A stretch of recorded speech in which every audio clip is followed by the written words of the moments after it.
দুনিয়াতে যদি কেউ কারোর প্রতি জুলুম করে এর বিচার আল্লাহ তাআলা আখিরাতে তো করবেনই। আয-যুলমু যুলুমাতুন ইয়াউমাল কিয়ামা, কিয়ামতের দিন দুনিয়ার এক একটা জুলুম বহুমুখী অন্ধকার হয়ে মানুষের কাছে হাজির হবে, কোনো আলো সে দেখতে পাবে না, বিপদ তার সামনে আসবে। আর আল্লাহ লানাতুল্লাহি আলা যালিমিন তো আছেই। এত কিছুর পরেও মানুষের প্রতি যদি আপনি অবিচার করেন, জুলুম করেন, দুনিয়াতে আল্লাহ নগদ শাস্তি দেন। একটা কথা আমি প্রায় সময় বলি, পৃথিবীর ইতিহাসে যত বড় জালিম ছিল, যত বড় বড় জালিম ছিল, আপনি সেটা কাবিল থেকে শুরু করেন। হাবিলের প্রতি কাবিল যে জুলুম করেছে, নিজের ভাইকে হত্যা করেছে, সেই জুলুমের কারণে তার পরিণতি, তার লাঞ্ছনা, তার অপমান, তার শাস্তি, দুনিয়াতে বেইজ্জতি আল্লাহ করেছেন না করেন নাই? প্রকাশ করে দিয়েছেন। ফিরআউন বনি ইসরাইলের প্রতি জুলুম করেছে, দীর্ঘদিন জুলুম করেছে, নিজেকে রব দাবি করেছে। আল্লাহ রাব্বুল আলামিন কিছুদিন ছাড় দিয়েছেন। আল্লাহ বলেছেন ওয়া উমলি লাহুম ইন্না কাইদি মাতিন, আমি ছাড় দেই, ঢিল দেই, বড়শিতে মাছ ধরার মতো। যদি বেঁধে যায় মাছ তো ছেড়ে দেয় সুতা, মাছ লাফাইতে থাকে, মনে করে আমাকে তো ছাড়াই দেওয়া আছে, কেউ তো টানতেছে না। আল্লাহ সবসময় টানেন না। ইন্না কাইদি মাতিন, যখন টান দেন সেটা অনেক শক্ত টান হয়, ছুটার কোনো সুযোগ থাকে না। অসংখ্য জালিমকে আল্লাহ পাকড়াও করে আমাদের চোখে আঙ্গুল দিয়ে দেখায় দেন, কিন্তু আমরা তারপরে বুঝি না। ফিরআউনকে আল্লাহ তাআলা পাকড়াও করেছেন না করেন নাই? এরপরে আপনি দেখেন জুলুম অবিচার যখন আবু জাহাল আবু লাহাবরা করেছে, আল্লাহ তাআলা ছাড় দিয়ে রেখেছেন। বহুদিন করেছে, খেলেছে দুনিয়াতে, আল্লাহ তাআলা পাকড়াও করেছেন।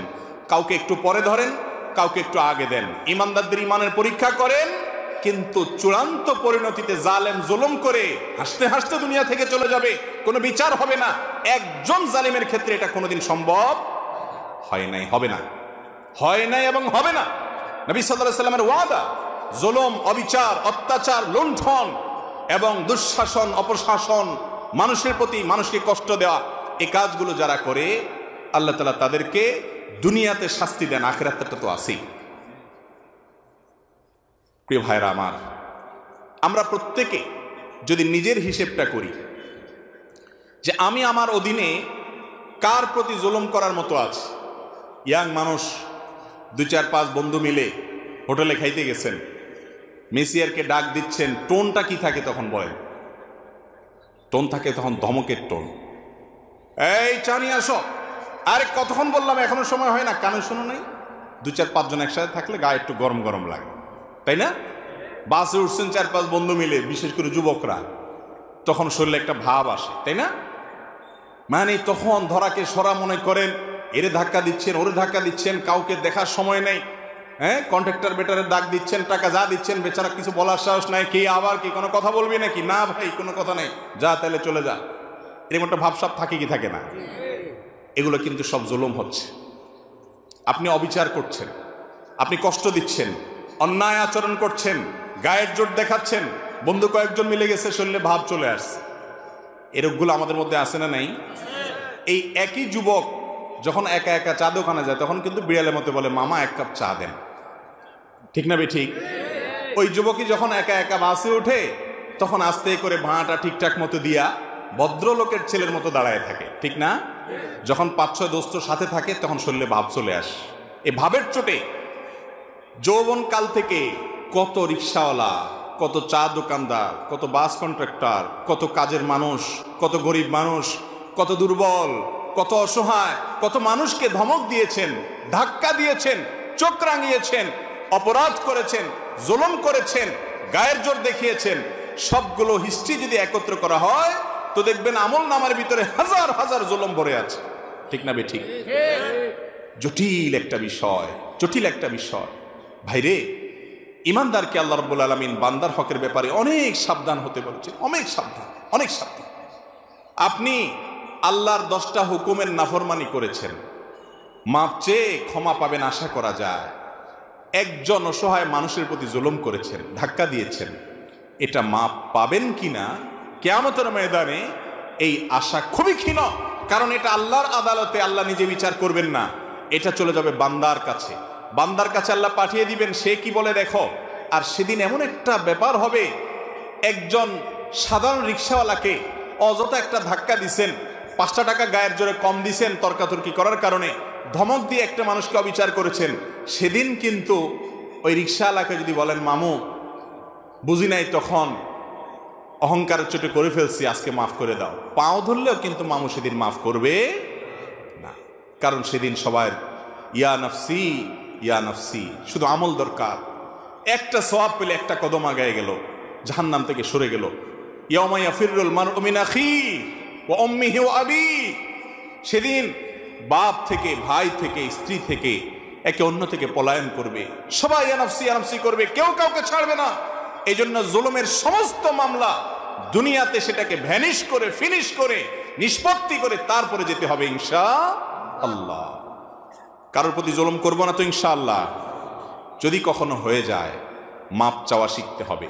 ইমানদারের একটা বড় গুণ হলো মাপ চাওয়া, বারবার মাপ চাইতে হবে, রিপিটেডলি মাপ চাইতে হবে। রাস্তায় একজন লোকের সাথে বেয়াদবি করে ফেলেছেন, দোকানদার সাথে বেয়াদবি করেছেন, পরে আপনার ইমানি চেতনা জাগ্রত হয়েছে, কাজটা তো ভালো করি নাই, আমি তো মানুষটার প্রতি অবিচার করেছি। একা একা যান, যা মাপ চাই আসেন। বন্ধুদের সামনে যদি তার সাথে বেয়াদবি করেন, বন্ধুদের সামনে মাপ চাইবেন এবং নিজেকে ছোট করবেন, নিচের দিকে তাকিয়ে থাকবেন। একজন সাহাবী আরেক সাহাবীকে একটা কথা বলে ফেলেছেন, রাসূল আকরাম সাল্লাল্লাহু আলাইহি সাল্লাম শুনে কষ্ট পেয়েছেন এবং শাসন করেছেন যে তুমি এই কথা কেন বললে, তার কষ্ট হয় এরকম কথা, বুঝে উঠতে পারেন নাই, তিনি বলে ফেলেছেন। সাথে সাথে তার ভাইয়ের কাছে তিনি মাপ চেয়েছেন। এমন মাপ চাওয়া যে মাপ না দিয়ে উপায় নেই, এ হলো মুসলমান। তাহলে কারোর প্রতি জুলুম করবো না তো ইনশাআল্লাহ।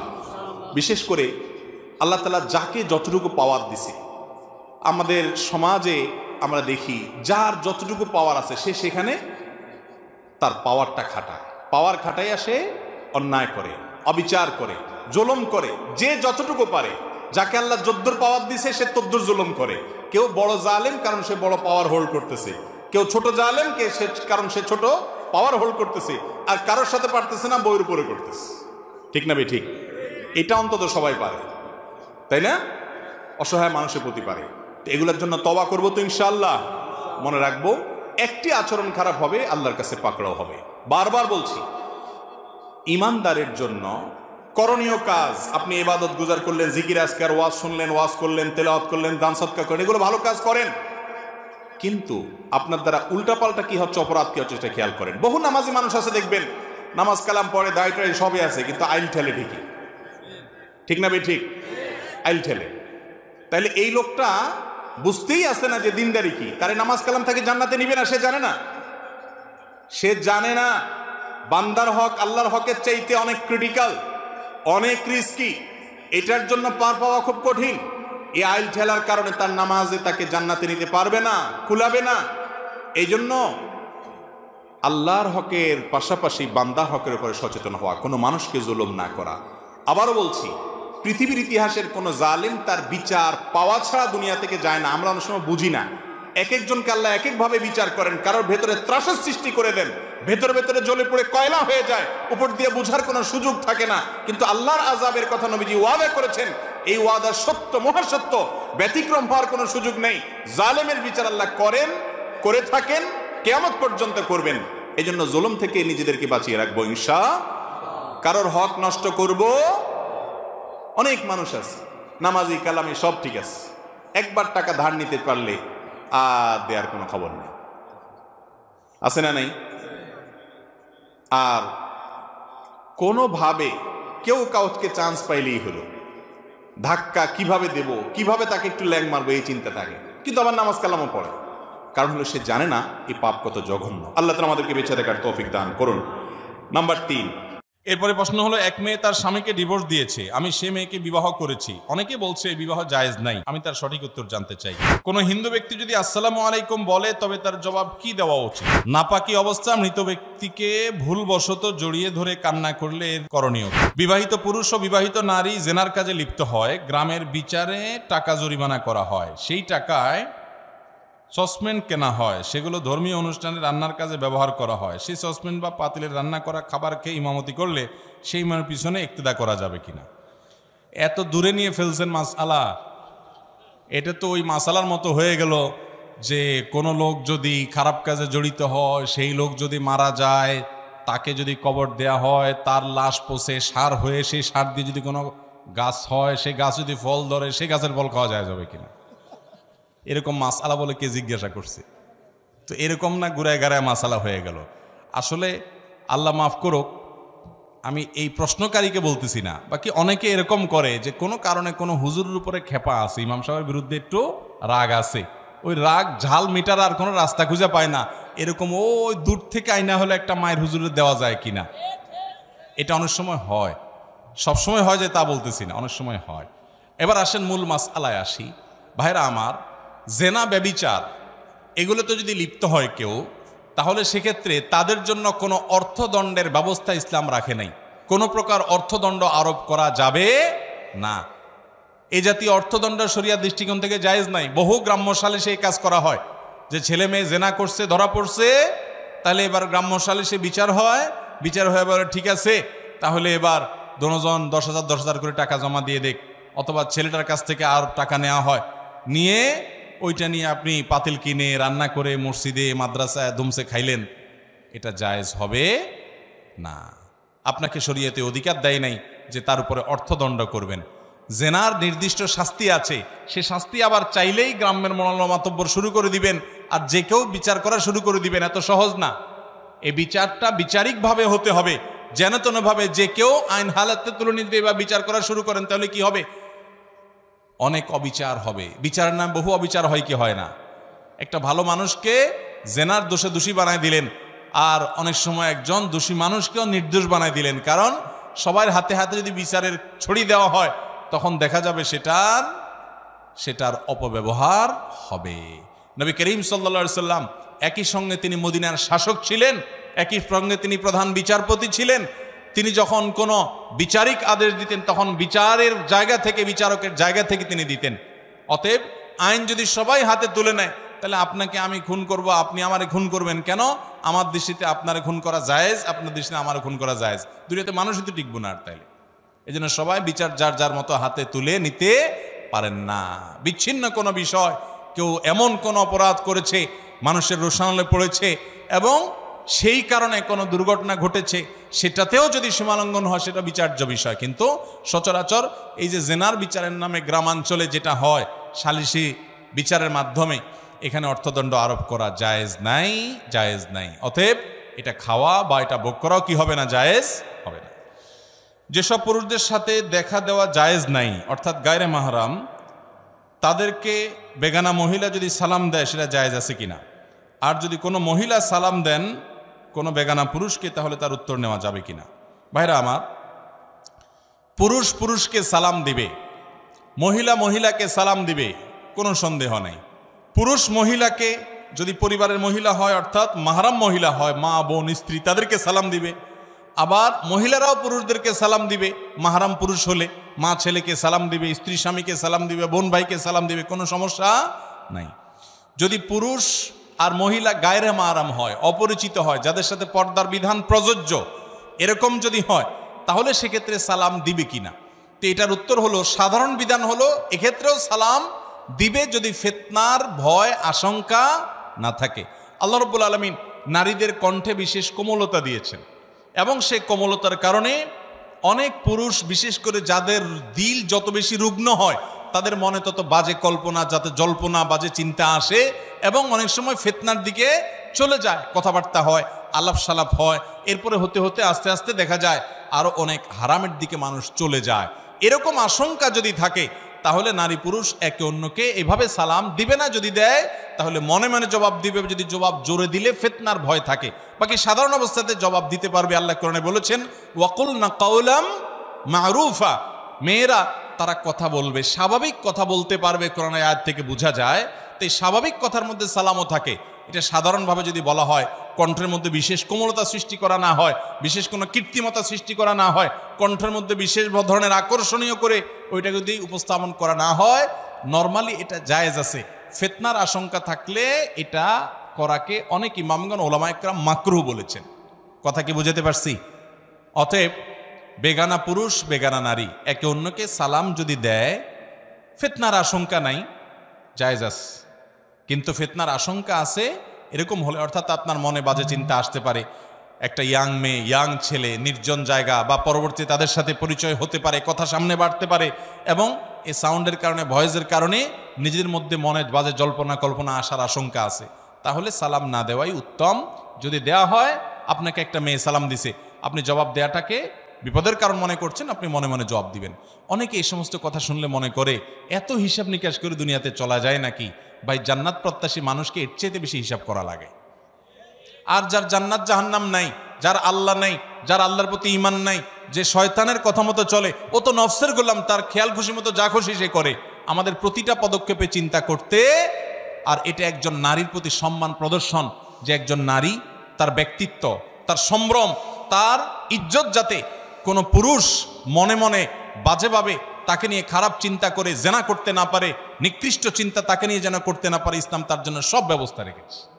এই পর্দার বিধান হলো আমার বোনদের জন্য, মায়েদের জন্য সম্ভ্রম এবং ইজ্জত রক্ষা করবার জন্য, তাদেরকে সম্মান দেওয়ার জন্য। আর পর্দাহীনতা এটা বেশিরভাগ ক্ষেত্রে নারীকে অসম্মানের দিকে নিয়ে যায়। একজন খোলামেলা পোশাকে চলা নারীকে নিয়ে অজস্র মানুষ রাস্তাঘাটে তার দিকে তাকিয়ে তাকিয়ে, অনলাইনে অফলাইনে তাকে দেখে দেখে মনে মনে তার সাথে জেনা করে। এটা অস্বীকার করার কোনো সুযোগ আছে? অস্বীকার যদি করেন তাহলে বুঝতে হবে হয় মিথ্যাবাদী, আর না হলে রোগ আছে, ডাক্তার দেখাইতে হবে। এরপরে প্রশ্ন হলো, এক মেয়ে তার স্বামীকে ডিভোর্স দিয়েছে, আমি সে মেয়েকে বিবাহ করেছি, অনেকে বলছে বিবাহ জায়েজ নাই, আমি তার সঠিক উত্তর জানতে চাই।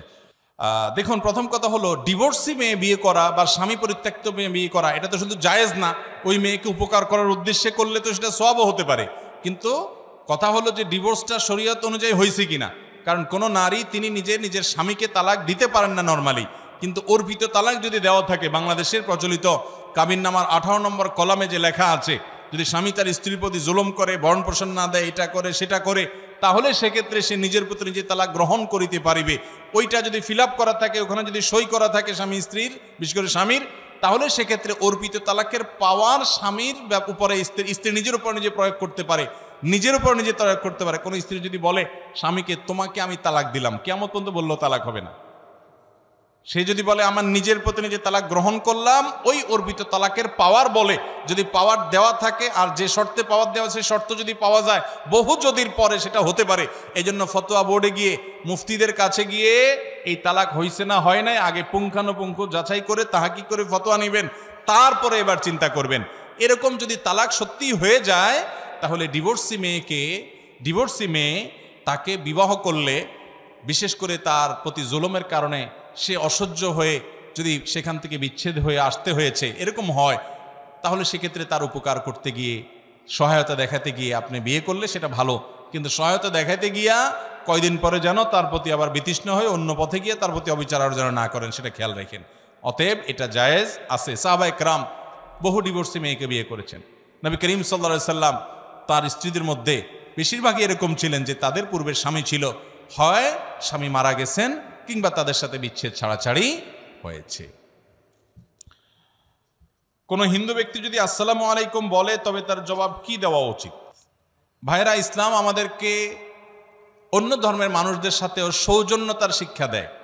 আমরা একটা সমাজে যখন বসবাস করব, বিভিন্ন ধর্মের মানুষ, অন্যান্য ধর্মের মানুষের সাথে আমাদের সৌজন্য, সম্প্রীতি, সৌহার্দ্য থাকবে।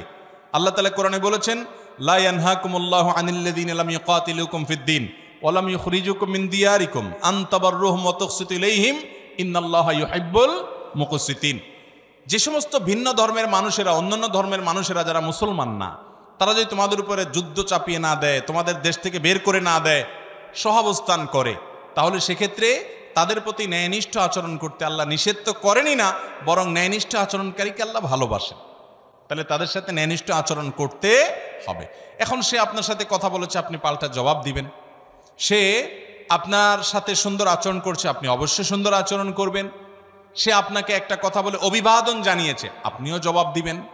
কিন্তু আসসালামু আলাইকুম ওয়া রাহমাতুল্লাহি ওয়া বারাকাতু, প্রথম কথা হলো যে সালাম এটা আল্লাহ তাআলার গুণবাচক নাম। যে আল্লাহর প্রতি বিশ্বাস করে না, গুণবাচক নামে বিশ্বাস করা তো অনেক পরের কথা, ঠিক না ঠিক? অতএব তিনি যদি আপনাকে আসসালামু আলাইকুম ওয়া রাহমাতুল্লাহ বলেন, আপনি সৌজন্যতার খাতিরে অবশ্যই জবাব বলবেন ওয়া আলাইকুম। কি বলবেন? ওয়া আলাইকুম। আর এছাড়া সাধারণ যে অভিবাদন, সেগুলো জানাতে কোনো সমস্যা নেই। যেমন সে আপনাকে গুড মর্নিং বলল, থ্যাংক ইউ বলল, আপনি ওয়েলকাম বললেন, আপনি স্বাগতম বললেন। এই জাতীয় যে আপনার সচরাচর যে সমস্ত অভিবাদনগুলো করা হয় সেগুলো করাতে কোনো অসুবিধা নাই। তবে ইসলামের এই অভিবাদনটা এটা যেহেতু ইমানের সাথে সংশ্লিষ্ট অনেকটা, অতএব এটা ইমানদারদের জন্য রিজার্ভ। যদি আল্লাহর প্রতি কারোর ইমান নাই এরকম কেউ আপনাকে সালাম দিয়ে দেয়, আপনি অবশ্যই সৌজন্যতা তার প্রতি দেখিয়ে তাকে ওয়ালাইকুম বলে রিপ্লাই বা জবাব দিবেন। অনেকে আছে অফিসের বস অন্য ধর্মের অনুসারী, সালাম না দিলে খুব রাগ করে, চাকরি যাওয়ারও ভয় আছে। তাহলে এরকম বিপদ হলে আপনি সালাম লম্বা করে মারবেন, কোনো অসুবিধা নেই। কথা বুঝতে পারছেন? কয়দিন আগে সাতক্ষীরাতে বোধহয় কোনো আলেম এরকম কোনো মহিলাকে সালাম দেয় নাই, সম্ভবত তিনি অন্য ধর্মের অনুসারী ছিলেন। সেই মহিলা ওই আলেমকে অপমান পর্যন্ত করে ছাড়ছে। তো এরকম বহুত পাগল ছাগল, এরকম বহুত অশিক্ষিত অফিসারও এদেশে আছে, যে একজন মুসলমান তার ধর্মীয় দৃষ্টিকোণ থেকে, তার বিশ্বাসের জায়গা থেকে একটা কাজ তার করা না করার ব্যাপার থাকে। এটা নিয়ে আমার তো বলার কিছু নাই। অতএব এই সমস্ত মূর্খতা যেন আমরা না করি। তবে যেটা বলছিলাম, অন্য ধর্মাবলম্বী মানুষদের সাথে আমাদের সহাবস্থান, সুন্দর আচরণ, লেনদেন করা, হাওলাত দেওয়া, হাওলাত নেওয়া, তার কাছ থেকে আপনার সে কোনো উপঢৌকন দিলে হালাল হোসটা গ্রহণ করা, তাকে কোনোটা দেওয়া। নবী করিম সাল্লাল্লাহু আলাইহি ওয়াসাল্লাম অনেক অমুসলিমের বাসায় দাওয়াত খেয়েছেন, তাদেরকে খাইয়েছেন, তাদের অধীনে কাজ করা, তাদেরকে কর্মী হিসাবে নিয়োগ দেওয়া, এগুলো সবগুলো জায়েজ আছে। প্রতিবেশী হিসাবে অন্য ধর্মের অনুসারী হলেও তার প্রতি সদাচরণ করা, এগুলো সব করতে হবে। তবে আপনার অন্তঃস্থলে একেবারে অন্তরঙ্গ বন্ধুত্ব যেটাকে বলা হয়, সেটা আপনি আল্লাহর জন্য, আল্লাহর রাসূলের জন্য এবং আল্লাহর খাতিরেই শুধু নিবেদন করবেন। ভাইরা, আমার সময় অনেক হয়ে গেছে, আমার মনে হয় শেষ করি। আর অনেক প্রশ্নই তো আছে, দেখি আর দুইটা প্রশ্ন উত্তর দেই। সেটা তো বুঝলাম, কিন্তু আমাদের এশার নামাজ পড়া লাগবে, আরো আলোচক আছে, আর আমারও যেতে হবে। নাপাকি অবস্থা মৃত ব্যক্তিকে ভুলবশত জড়িয়ে ধরে কান্না করলে এর করণীয় কি? ভাই, নাপাক অবস্থায় মৃত ব্যক্তিকে, নিজের বাবা মা কেউ মারা গেছেন, শরীর নাপাকি অবস্থায় জড়িয়ে ধরে যদি কান্না করেন, কোনো গুনাহ হবে না। এর কারণে কোনো গুনাহ হবে না। তবে এটা ঠিক যে একজন মুসলমান গোসল ফরজ হয়ে গেলে যত দ্রুত তার সাথে সম্ভব গোসল করে ফেলা ভালো। বিশেষ করে পরবর্তী নামাজের আগে আগে তো অবশ্যই তাকে গোসল করতে হবে। কিন্তু অপবিত্র অবস্থায় যদি জড়ায় ধরে মৃত ব্যক্তিকে এবং কান্নাকাটি করে, অসুবিধা নাই। কান্নাকাটি করার সময় যেন সীমা লঙ্ঘন না হয়, জামা কাপড় ছেঁড়াছেড়ি না হয়, হাহুতাশ না হয়, আচার বিচার না হয়, সেগুলো লক্ষ্য রাখতে হবে। কারণ মৃত ব্যক্তির জন্য আমরা কাঁদতে পারি, কিন্তু কাঁদতে কাঁদতে সীমা লঙ্ঘন করা যাবে। অনেক মুরব্বী আছেন, বুড়ি আছেন, বুড়া আছেন, নাতিটা মারা গেছে, ছেলেটা মারা গেছে, তো আক্ষেপ করে দুঃখ করে বলে আজরাইলের চোখ খাইছে, আর কাউকে দেখে নাই। এরকম পাগলামো মার্কা কথা অনেকে বলে কি বলে না, এগুলো সীমা লঙ্ঘন। ইমানদার আল্লাহর ফায়সালাকে মেনে নিবে, সন্তুষ্ট হবে। আল্লাহ রাব্বুল আলামিন আমাদেরকে বিপদে আপদে সবর করার তৌফিক দান করুন। আমাদের সবাইকে যেতে হবে, ইন্না লিল্লাহ, আমরা সবাই আল্লাহর, ওয়া ইন্না ইলাইহি রাজিউন। আর আমাদের সবাইকে যেতে হবে কার কাছে? আল্লাহর কাছে। কেউ আগে আর কেউ পারে। কষ্ট তো হবেই। নবী করিম সাল্লাল্লাহু আলাইহি সাল্লামের ছেলে যখন মারা গেছে, ওনার চোখ বেয়ে পানি পড়েছে। সাহাবা একরাম বলেন, ইয়া রাসূলুল্লাহ, আপনিও কাঁদেন? নবী সাল্লাল্লাহু আলাইহি সাল্লাম বলেছেন, হ্যাঁ, এটা তো বিরহের বেদনার কারণে কান্না আসবেই, এই কান্নাতে দোষের কিছু নাই। কিন্তু যখন জামা কাপড় ছিঁড়ে ফেলেন, আসার পিছার করেন, মারা যাওয়ার পরে চিল্লা চিল্লা কান্নাকাটি করেন, এটাকে মাতম বলা হয়। নবী করিম সাল্লাল্লাহু আলাইহি সাল্লাম বলেছেন, কিয়ামতের আগে জাহিল যুগের মানুষের কিছু গুনাহ অপরাধ ছিল, এগুলো আমার উম্মতের মধ্যে থাকবে। তার ভিতরে একটা হলো মাতম। লোক ভাড়া করে আনায় তারা কান্নাকাটি করতো, চিল্লাচিল্লি করতো। এটা হলো আল্লাহর বিরুদ্ধে একরকম বিদ্রোহের মতো ব্যাপার। আজকাল যেরকম ভাড়া করে আয় না, গান গাওয়ায় না, সে যুগে কেউ মারা গেলে 10 জন 20 জন 15 জন মহিলা ভাড়া করে আনতো। তাদের কাম কি? তাদের কাম হলো কান্দে কেটে দিয়ে যেত। আজকাল কিছু হুজুর ভাড়া আনে, হুজুর ভাড়া আনে না, বাপ মারা গেছে, মা মারা গেছে, হুজুর ভাড়া আনছে, হুজুর দোয়া করে কান্নাকাটি করে দিয়ে গেলে হুজুর যত বেশি কাঁদতে পারে পয়সা তত বেশি পায়। আছে না নাই? হুজুর অবশ্যই দোয়া করবেন, কিন্তু অনেক এলাকায় আছে রেট ঠিক করে দেওয়া আছে, বিশেষ করে চিটাগের দিকে আছে যে হুজুর মিলাদ করবেন, দোয়া করবেন, নর্মাল করে দিবেন 50 টাকা রেট, একটু ভালো করে করবেন, বেশি সময় নিয়ে করবেন 100 টাকা রেট, আর যদি একটু কানতে টানতে পারেন তাহলে 500 টাকা। তো মুর্দার জন্য এই সমস্ত তামাশার কান্নাকাটি কাজ হবে। আপনি আপনার বাবার জন্য চোখের পানি ফেলে দোয়া করবেন, আর মারা গেলে হাউতাশ করবেন না, সবর করবেন। আল্লাহ রাব্বুল আলামিন এর জন্য আজর দিবেন, বিনিময় দিবেন। এটা আমার জন্য পরীক্ষা। আল্লাহ আমাদেরকে বুঝা এবং আমল করার তৌফিক দান করুন। ইমার্জেন্সি ব্যালেন্স গ্রহণের পর টাকা রিচার্জ করার পরে ওই কর্জের টাকা সহ আরো 2-1 টাকা বেশি কেটে নেওয়া হয়, এটা জায়েজ আছে কিনা? ভাইরা আমার, ইমার্জেন্সি ব্যালেন্স বিভিন্ন মোবাইল কোম্পানি থেকে নেওয়া যায়। 5 টাকা 10 টাকা যে ইমার্জেন্সি ব্যালেন্স নেওয়া হয়, আপনি পরবর্তীতে যখন রিচার্জ করবেন ওই রিচার্জের সময় সেই লোনের টাকা যেটা ইমার্জেন্সি ব্যালেন্স হিসাবে আপনাকে দেওয়া হলো সেটা কেটে রাখা হবে, সাথে 1-2 টাকা বা আরও কম বা বেশি কেটে নেওয়া হয়। এই টাকাটা কি সুদ হবে কিনা? তো এর উত্তর হলো যে না, এটা সুদ হবে না। এটা নিয়ে দেশের বরেণ্য ওলামা একরাম তাদের গবেষণার আলোকে ইতিমধ্যে অনেকেই ফতোয়া দিয়েছেন। মৌলানা মুফতি আব্দুল মালিক হাফিজাহুল্লাহ আরও অনেক ওলামা একরাম ইতিমধ্যে পরিষ্কারভাবে ফতোয়া দিয়েছেন যে এটা সুদ হিসাবে, অর্থাৎ আল কাউসার থেকে ফতোয়া দেওয়া হয়েছে এবং আর অনেকগুলো ফতোয়া বিভাগ থেকে ফতোয়া দেওয়া হয়েছে যে এটা সুদ হবে না। কেন সুদ হবে না? কারণ সুদের সংজ্ঞার মধ্যে এটা পড়ে না। এই ব্যালেন্সটা, এটা নিয়ে যদি আপনার কাছ থেকে অতিরিক্ত টাকা কাটা হয়, প্রথম কথা হলো এটা অনেক কোম্পানি কাটার সময় বলে যে এটা হলো আপনার প্রসেসিং ফি, অর্থাৎ আপনি যে লোন নিলেন সেটা আবার পরিশোধ করলেন, এটার জন্য পুরো জিনিসটা প্রসেস করা কোম্পানি যে করলো, হিসাব সংরক্ষণ করলো, অতএব এই প্রসেসিংয়ের জন্য এটার সাবমিট করলেন, আপনি এটা নিলেন, এই পুরো বিষয়ের জন্য এটা নেওয়া হয়। এক। দ্বিতীয়ত হলো, যদি এটা আপনাকে লোন দিয়ে নেওয়া হয় তাহলে কুল্লু কারদিন জাররা নাফআন ফাহুয়া রিবান, লোন দিয়ে লাভ নেওয়া এটা সুদ হয়, এটা তার মধ্যে পড়বে না। কারণ এখানে ব্যালেন্স যেটা নেওয়া হয়েছে এটা আসলে না টাকা পয়সা, পণ্য, ব্যবহারযোগ্য, বিক্রিযোগ্য এরকম কোনো জিনিসের মধ্যে এটা পড়ে না। যার কারণে এখানে 2-1 টাকা বা যেটাই হোক কোম্পানি যে নিয়ে থাকে সেটা সুদ হিসাবে বিবেচিত হবে না, বরং সেটা জায়েজ হবে ইনশাআল্লাহ। এরপরে প্রশ্ন হলো, আমাদের দেশের চাকরিজীবী মানুষ কোনো কারণে মাসে যদি কয়েকদিন ছুটি নেয়, মাস শেষে পুরো বেতন যদি নেয় তাহলে কি সেটাকে হারাম হবে? অবশ্যই হারাম হবে। আপনি চাকরি করেন, 30 দিন চাকরি করার বিনিময়ে আপনার বেতন 30,000 টাকা হওয়ার কথা। আপনি 2 দিন আসেন নাই অফিসে, ফাঁকি দিছেন, অ্যাকাউন্টসে যে আছে অথবা আপনার মানব সম্পদ বিভাগ বা এই জাতীয় দায়িত্বে যারা আছেন তাদের সাথে আপনার লিঙ্কটিং ভালো আছে, বলছে অসুবিধা নেই, আপনি সই করে দিয়েন, পরে এসে একসাথে আপনি এসে সই করে দিলেন, মানে ফাঁকি ঝুঁকি মেরে দিলেন, তাহলে ওই 2 দিনের টাকা যে 2,000 টাকা নিলেন আপনি, এটা আপনার জন্য হালাল হবে না, সেটা হবে হারাম। কারণ আপনি পরিশ্রম দেওয়া ছাড়াই মিশামিশি কোম্পানি থেকে বা সরকার থেকে ওই টাকাটা গ্রহণ করেছেন। বহু লোক আমরা এরকম আছি যে দিনকে দিন অফিসে যাওয়ার খবর নাই, একসাথে সই মেরে দিয়ে তারপরে টাকা উঠে নিচ্ছি, আছে না নাই? ভাইরা আমার, এটা হালাল হবে না, হারাম হবে, হারাম হবে। অনেকে আমরা এই হারাম কাজটার সাথে বিভিন্নভাবে জড়িত। সরকারি অফিসে যাবেন, বহু লোক পাবেন এরকম, দিনকে দিন উনি নাই। বিশেষ করে অফিসার যত বড় হয় এই টাইপের অপরাধগুলো তত বেশি হয়, যে উনি অফিসের প্রধান কর্মকর্তা, যার কারণে ওনারা দেখার কেউ নাই, আর নিচে যারা আছে তারা ভয়ে কোথাও বলতেও পারে না, বলেও না, সবাই নিজের সুবিধা পাওয়ার জন্য ওনাকে জি হুজুর করে। উনি ওই চান্সে একসাথে এসে পুরো মাসের সই বা কয়েকদিনের সই একদিন করে দেয়, আছে না নাই এ রোগটা? ওই কয়দিনের উপার্জন হালাল হবে না। হ্যাঁ, কোম্পানির কাজে আপনি বাইরে গেছেন, সই করতে পারেন, সেটা তো ভিন্ন কথা, কিন্তু আপনি গায়ের হাজির ছিলেন ব্যক্তিগত কাজে, আইসা এই কাম করলেন, জায়েজ হবে না। শুধু এটা নয়, আরও সূক্ষ্ম বিষয়, অনেকে আছে যে 8 ঘন্টা ডিউটি, কথার কথা তার চুক্তি 8 ঘন্টার বিনিময়ে সে বেতন পাবে, সে আসে 2 ঘন্টা পরে, যায় 2 ঘন্টা আগে, সই করার সময় মিথ্যাটা লেখা রাখে, এটাও জায়েজ হবে।